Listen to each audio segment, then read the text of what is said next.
Bismillahirrahmanirrahim.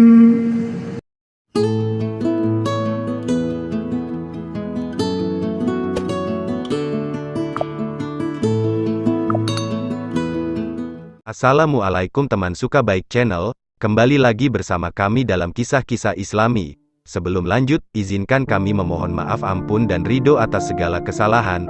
Allahumma berkat Rasulullah dan wali-wali Allah. Mudah-mudahan dosa kita diampuni Allah, segala hajat kita dikabulkan dan masuk surga bersama Rasulullah tanpa hisab.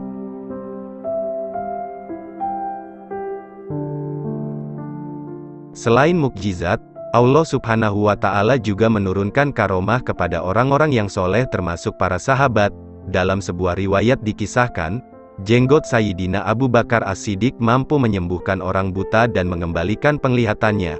Kisah karomah Sayyidina Abu Bakar ini disampaikan oleh Imam Al-Zarqani dalam Syarh Al-Mawahib, Imam Al-Kastalani dalam Al-Mawahib dan Imam Al-Yafi'i dalam Raudlul Rayyahin, tentang sebuah riwayat yang datang dari Sayyidina Abu Bakar As-Siddiq. Beliau bercerita,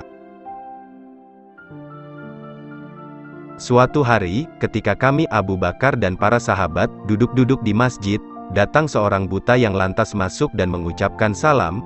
Kami pun membalas dan mempersilahkannya duduk di hadapan Rasulullah Shallallahu Alaihi Wasallam. Lalu si orang buta tadi bertanya, siapa di sini yang mampu mengabulkan kebutuhanku karena kecintaan kepada Nabi? Abu Bakar langsung membalas, apa kebutuhanmu duhai saudaraku? Aku punya keluarga yang sama sekali tidak punya makanan. Saya mohon kepada siapapun yang bisa untuk memberikan makanan kepada kami karena kecintaan kepada Nabi, jawab si orang buta. Abu Bakar As-Siddiq lantas bangkit dari duduknya dan berkata, aku akan memberi apa yang kamu butuhkan karena kecintaan kepada Rasulullah. Tak berhenti di sana, si orang tua yang buta tadi masih punya permintaan kedua. Sayyidina Abu Bakar kembali bertanya, apakah masih ada permintaan lain? Ada. Aku punya anak perempuan yang ingin aku nikahkan selagi aku hidup dengan orang yang punya kecintaan kepada Nabi Muhammad, jawab si orang buta. Abu Bakar pun menjawab, aku akan menikahinya karena kecintaanku kepada Rasulullah. Ternyata, si orang tua yang buta tadi masih memiliki permintaan ketiga. Apa ada permintaan lain? Tanya Sayyidina Abu Bakar lagi. Ada. Aku mohon diperkenankan meletakkan tanganku di jenggot Abu Bakar As-Siddiq karena kecintaan kepada Nabi Muhammad, jawab si orang buta. Sayyidina Abu Bakar lantas bangkit dari duduknya dan meletakkan jenggotnya di tangan si orang buta, lalu berkata, peganglah jenggotku karena cinta kepada Rasulullah.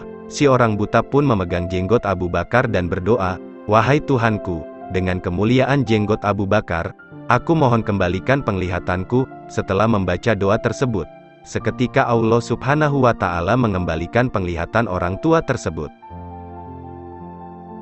Seusai peristiwa tersebut, malaikat Jibril lalu datang dan berkata, wahai Muhammad, Allah menyampaikan kepadamu salam dan menghususkan bagimu segala kemuliaan serta kehormatan, dan Allah menyampaikan pesan, andaikan seluruh orang buta mengambil barokah dari jenggot Abu Bakar, niscaya akan aku kembalikan penglihatannya, dan aku tidak akan menyisakan satupun orang buta di dunia ini.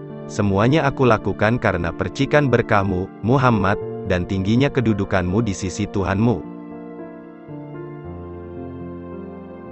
Itulah kisah tentang karomah, barokah dan kesaktian jenggot Abu Bakar As-Siddiq, salah seorang sahabat senior yang banyak berkontribusi dalam dakwah Nabi Muhammad SAW. Karomah dan barokah jenggot Abu Bakar tak terlepas dari barokah dan kemuliaan Nabi Muhammad SAW, yang lalu menjadi wasilah bagi terkabulnya semua permintaan.